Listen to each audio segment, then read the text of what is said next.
মুর্শিদ মুফতি সৈয়দ মোহাম্মদ রাজাউল করিম পীর শাহ হুজুর চরমনায়, মুফতি সৈয়দ মোহাম্মদ ফয়জুল করিম শাইখে চরমনায়, তিনি বলছে কেউ যদি ইল্লাল্লাহর জিকির না যায় ফতোয়া দিতে পারো, আমি তাকে 1 কোটি টাকা চ্যালেঞ্জ করব। শুধু তাই নয়, বাংলার জমিনে জিন্দা শাহজালাল আল্লামা মুফতি ফয়জুল করিম শাইখে চরমনায়, তাকে বাদ দিয়ে কখনো মুফতির কাতারে মুফতি হতে পারে না, তাকে বাদ দিয়ে কখনো মুহাদ্দিস হতে পারে না।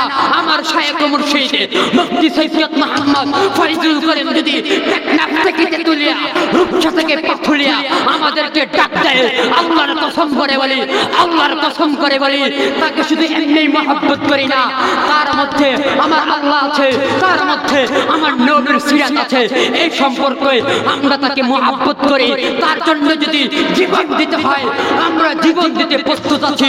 তারপরও আমার শাইখ জিন্দা শাহজালাল, তার বিরুদ্ধে কোন নাস্তিক কোন মুরতাদ যদি কিছু বলে সাবধান হয়ে যাও। শাইখের জন্য পুরো দুনিয়ার মানুষ একত্রিত হয়ে ওই সমস্ত নাস্তিকগুলোকে মুরতাদগুলোকে ধ্বংস করতে বেশিক্ষণ সময় লাগবে না।